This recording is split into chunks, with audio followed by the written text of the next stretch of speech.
बिस्मिल्लाहिर्रहमानिर्रहीम। अस्सलाम वालेकुम। मैं हूं मुदस्सिर शाही एडवोकेट और आप देख रहे हैं लीगल इश्यूज़। आज का लीगल इशू ये है कि आउट ऑफ कंट्री जो हैं लोग, बिलखुसूस उनके लिए आज की वीडियो कि आउट ऑफ कंट्री रहते हुए आप चाहते हो कि आप अपनी कोई प्रॉपर्टी सेल कर दो, आप सेल कर सकते हैं। आप चाहते हैं कि जनाब आप आउट ऑफ कंट्री हैं तो आप कोई केस कर दें किसी बंदे पे, आप कर सकते हैं। तरीक़ाकार उसका ये होगा कि आपको स्पेशल पावर ऑफ अटॉर्नी किसी बंदे के नाम पे भेजना पड़ेगा, जनरल पावर ऑफ अटॉर्नी किसी बंदे के नाम पे भेजना पड़ेगा। ये पावर ऑफ अटॉर्नी क्या होता है, कैसे आप भेज सकते हैं, उसका तरीक़ाकार क्या है और सारा उसके बारे में इंशाल्लाह मैं आपको गोशगुजार कर देता हूँ कि पावर ऑफ अटॉर्नी अगर कहीं आपको आउट ऑफ कंट्री है, आपको भेजना पड़े, पाकिस्तान के अंदर आपका कोई रिलेटिव है उसको कि जनाब अली ये आपको मुख्तार बना देता हूँ कि आप मेरे भी आप पे ये काम कर लें, तो आप उसका तरीक़ाकार थोड़ा सा समझ लें। पाकिस्तान के अंदर फॉरेन अफेयर का जो ऑफिस है उधर जाके आपने क्या करना है, किससे मिलना है, कितनी फ़ीस है, इसके बारे में मालूमात दे देते हैं। बैरून मुल्क से आपने कैसे क्या भेजना है उसके बारे में भी आपको अर्ज़ कर देते हैं शॉर्ट इंशाल्लाह। सबसे पहली बात कि आपने जब बैरून मुल्क से, मिसाल के तौर पर आप यूके में रह रहे हो, आप चाहते हो कि मैं फ़लाँ प्रॉपर्टी उसको सेल कर दूँ या फ़लाँ केस फाइल कर दूँ, आपने क्या करना है, आपने एक तहरीर लिखनी है। तहरीर एक स्पेसिमन सा मैं आपको थोड़ा सर्च कर देता हूँ कि यानी पावर ऑफ अटॉर्नी भेज रहा हूँ मैं, स्पेशल पावर ऑफ अटॉर्नी। अब उसके बाद अपने नाम पता अपना लिखना है, मेरा नाम, address, phone number, ID card number, अपनी सारी डिस्क्रिप्शन दे के उसके बाद जिस बंदे को मैं पाकिस्तान में भेज रहा हूँ उसकी भी डिस्क्रिप्शन दे दें, उसका नाम, पता, वल्दियत, आईडी कार्ड, ये सारी चीज़ें आपने डिस्क्राइब कर देनी है। फिर उसके बाद लिखना है किस पर्पज़ के लिए, पर्पज़ लिखना है नीचे, फ़लाँ कामों के लिए ये मुख्तार है कि ये मेरे भी आप पे कर सकता है, ऐसा ही कंसीडर किया जाएगा जैसे मैंने किया, इस तरह करके फिर एंड पे जाके तो एग्जीक्यूटेंट जो है, जो बंदा मुख्तार बना रहा है वो अपने साइन करेगा, थंब इम्प्रेशन लगाएगा, साइन करेगा, अपना आईडी कार्ड नंबर लिखेगा, एड्रेस लिखेगा और साथ दो गवाहान उधर से ही आपके मुल्क से जहाँ से आप भेज रहे हैं, दो गवाहान भी, उनका भी सेम इसी तरह नाम, बल्दियत, आईडी कार्ड नंबर, उनका एड्रेस, उनका थंब इम्प्रेशन, सिग्नेचर, ये सारा कुछ उनका भी दो गवाहान हो जाएंगे। अब ये फॉर्मेट सा एक आपका तैयार हो गया कि ये इन चीज़ों का मुख्तार बना रहा हूँ। करना क्या आपको, आजकल तो ऑनलाइन सिस्टम भी चल पड़ा है, ये बहुत आसान है कि आपको उधर एम्बेसी में जाना, पाकिस्तान एम्बेसी में जाना भी नहीं पड़ेगा, आप अपने घर बैठे अपने लैपटॉप के ऊपर कर लें। तो आप जब उनसे करते हैं, कोऑर्डिनेट करते हैं, तो वो आपको कुछ रिक्वायरमेंट है उनकी, मिसाल के तौर पर कोई फॉर्म आपको देते हैं, इसको फिल करें, उसके अंदर आपने मैक्सिमम उसके अंदर यही होगा, क्या फिल करना है आपने, अपना सारा बायोडाटा जो मैंने अर्ज़ किया, अपने जनाब जिस बंदे को आप पाकिस्तान में भेज रहे हैं उसका कुछ बायोडाटा पूछ सकते हैं और गवाहान के बारे में पूछ सकते हैं। मिसाल के तौर पर आईडी कार्ड की कापी किसी की मांग सकते हैं, आपके पास होनी चाहिए, वो पासपोर्ट की कापी मांग सकते हैं, आपके पास होनी चाहिए।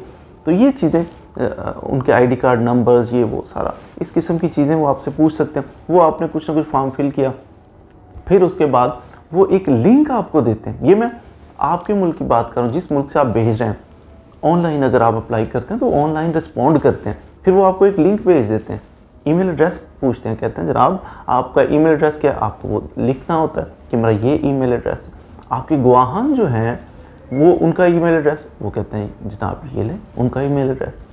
फिर जो ईमेल एड्रेस आपने दिए होते हैं ना, उन ईमेल के ऊपर एक मेल आ जाती है, ईमेल आती है कि उसके अंदर आपको टाइम दिया जाता है कि फ़लाँ टाइम पे ये लॉगिन आईडी है, आपने फ़लाँ टाइम पे हम आपको वीडियो कॉल करेंगे। आपके पास आ गई, आपके गवाहान के पास भी आ गई, फिर वो वीडियो कॉल करते हैं, आपको भी करते हैं, आपके गवाहान को भी, सबको इकट्ठी एट ए टाइम वो कॉल करते हैं, पूछ सकते हैं कुछ, जी नाम क्या है, पर्पज़ क्या है, इस क्या मकसद है, क्यों भेज रहे हैं, अच्छा आप गवाह हैं तो आपका कहाँ पे रेजिडेंस है, ये वो इस तरह की कुछ मालूमात वो पूछते हैं, सेटिस्फाई होते हैं, ओके। फिर उसके बाद ये जो डॉक्यूमेंट्स मैंने अर्ज़ किए ना, आईडी कार्ड की कापी, जनाब पासपोर्ट की कापी, आपके दीगर जो लवाज़मात हैं, ये आपने स्कैन करके उनको भेज देना है।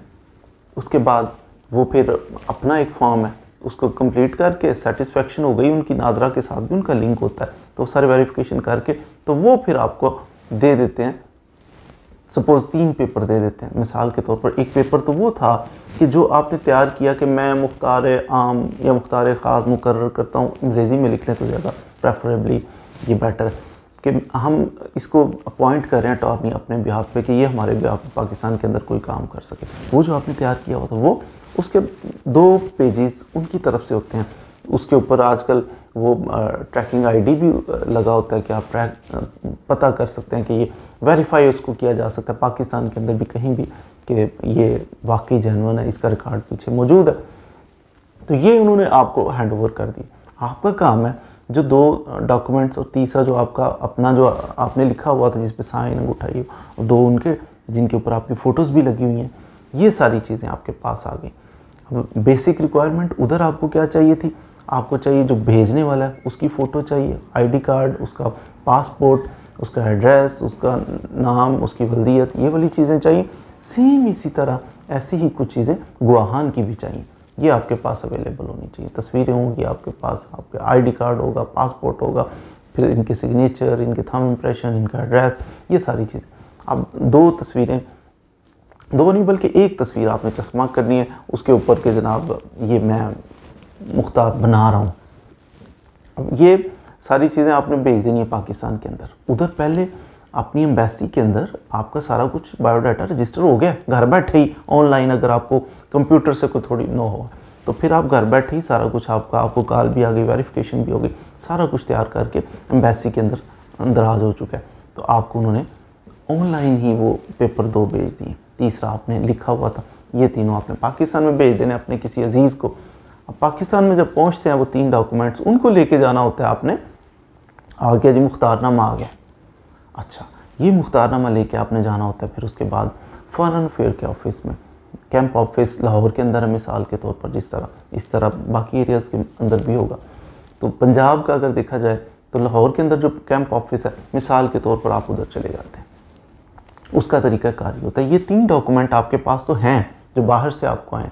इसके अलावा एक आईडी कार्ड आपके पास ओरिजिनल होना चाहिए। जो बंदा मुख्तार बन रहा है ना, जिसके नाम पे आया वो बंदा जाएगा साथ अपना आईडी कार्ड ले जाएगा, आईडी कार्ड की कॉपी भी करवा लें। जो डॉक्यूमेंट्स बाहर से हैं उनकी भी एक एक्स्ट्रा कॉपी करवा लें।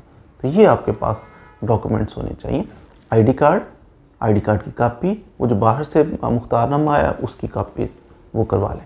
अब आपने जाना है उधर बहुत एक अजीबोगरीब किस्म का मिसमैनेजमेंट, इतना अच्छा इतना कितना मेन सा हमारा इदारा है, लेकिन मिसमैनेजमेंट बहुत ज़्यादा।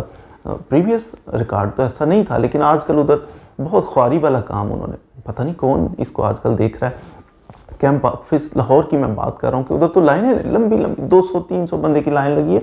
अब एंटर नहीं हो सकते आप, एंटर होने से पहले ही 300 बंदे की लाइन जी लाइन में लग जाए, और 300 बंदे की लाइन, फिर आप गेट से एंटर होंगे। गेट से एंटर होंगे तो फिर टोकन लेने के लिए अभी तो आप गेट से एंटर होने के लिए भी एक लंबी लाइन, उसके बाद अंदर जाके फिर 300 बंदे की लाइन लगी होगी। जी ये किस चीज़ की लाइन है, ये 300 बंदे की लाइन है, टोकन मिलेगा आपको, आपकी बारी कब आए, और 300 नंबर गुजर फिर जाके आपको एक टोकन मिलेगा। एनी हो, तो ये टोकन आपको उधर से मिलेगा, साथ आपको टिकट्स मिलेंगी। आपको 50 रुपये की 100 रुपये की नॉमिनल सी फीस, तो वो टिकट्स भी आपको थमा देंगे। डाक टिकट्स हैं, डाक टिकट्स ज़रूरी नहीं उधर से ही लें, ये आप कहीं से भी जीपीओ से भी ले सकते हैं, तो जीपीओ से भी मिल सकती हैं, उधर से भी आप लेना चाहिए, क्योंकि टोकन के लिए तो आपको वो लंबी लाइनों में लगना पड़ेगा। लेडीज़ हों तो लेडीज़ को कंपैरेटिवली वो छोटी लाइन होती है, तो उधर से आपको जनाब एक टोकन उन्होंने दिए, साथ ही टिकट्स भी कि ये इतनी टिकट्स लगनी है। आपने एक पेज उसकी बैक साइड पे वो टिकट्स चस्पा कर दें।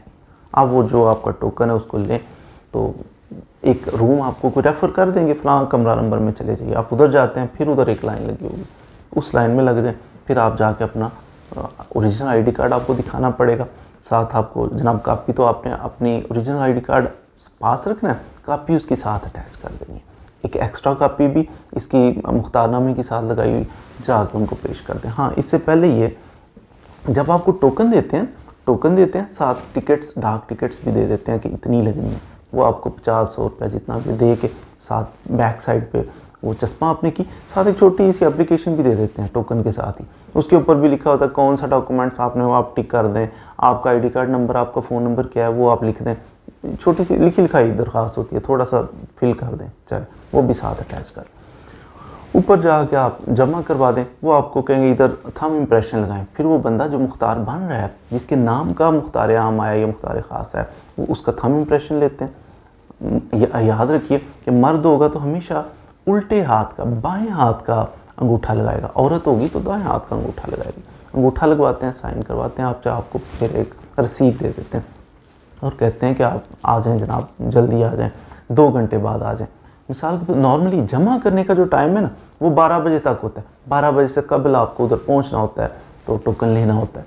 फिर उसके बाद कोई घंटा 2 घंटा वक्फा करते हैं, उसके बाद वो वापस करना शुरू कर देते हैं डॉक्यूमेंट्स अटेस्ट करके। ये तरीकाकार था कि किस तरह बाहर से आप तैयार करके बाहर की एम्बेसी से रब्ता किस तरह ऑनलाइन ही सारा कुछ कर सकते हैं। वो जब आपको हैंड ओवर कर दें, फिर आपने वो पाकिस्तान में भेजना, पाकिस्तान में किस तरह आप फॉरेन अफेयर के ऑफिस में जाके, तो लाइनों में बस लगना एक आजमाइश है, अदरवाइज खर्चा तो इस पर सच कोई नहीं आता। और यहाँ पर कमीशन सिस्टम भी नहीं है, सिर्फ मिस मैनेजमेंट इन ऑफिस की है। जैसे पासपोर्ट ऑफिस के अंदर बाज़ दफ़ा बहुत ज़्यादा ख्वारी होती है, लंबी लाइनें लगी, पता नहीं कब सुधरेगा ये मुआशरा। जो ऑफिसर्स होते हैं उनको कुछ ना कुछ इसका निज़ाम बनाना चाहिए ताकि लोग हमारे जो हैं वो परेशान ना हो। तो उम्मीद है आपने आज बैरून मुल्क से कोई बंदा बैठे हुए पाकिस्तान के अंदर अपनी प्रॉपर्टी किस तरह सेल कर सकता है, किस तरह कोई केस करना चाहे तो वो कर सकता है अपनी एब्सेंस में भी किसी बंदे के ज़रिए। जिस बंदे के ज़रिए करना चाहते हैं उसको भेजेंगे आप मुख्तारनामा, पावर ऑफ अटॉर्नी भेजेंगे, स्पेशल या जनरल। स्पेशल जनरल का आपको पता ही होगा, स्पेशल पावर ऑफ अटॉर्नी किसी खास मकसद के, जनरल पावर ऑफ अटॉर्नी होता है नॉर्मली सेल वगैरह करने के लिए, कि इसको तमाम इख्तियार बेचे, इसको रहन रखे, इसको किराए पे चढ़ाए, कुछ भी कर ले, मीटर लगवा ले। तो अगर स्पेसिफिक चीज़ है सिर्फ मीटर लगाने के लिए, फिर आप कहेंगे मेरे भी आप पे मीटर लगवा ले। जनरल सब कुछ ही कर ले। तो ये आप जो भी भेजना चाहें बैरून मुल्क से भेजेंगे, उसके बाद पाकिस्तान से आके तो इधर से भी फॉरेन अफेयर के ऑफिस से अटेस्टेशन होगी, वो फाइनल हो गया, आपके पास आ गया। अब आप इस मुख्तारनामे को लीजिए और जाइए किसी अदालत के अंदर केस कीजिए, या कोई प्रॉपर्टी सेल करनी है, कोई बयान देना है, उसके बिहाफ पे तो आप दे सकते हैं। उम्मीद है आपने आज बैरून मुल्क वालों के लिए कि कैसे पावर ऑफ अटॉर्नी भेजना है कुछ ना कुछ सीख लिया होगा। मज़ीद वीडियोज़ के लिए मेरे साथ रहिए। चैनल अच्छा लगे तो सब्सक्राइब कर लीजिए, वीडियोज़ अच्छी लगे तो इसको दोस्तों के साथ शेयर भी कीजिए। Thank you very much.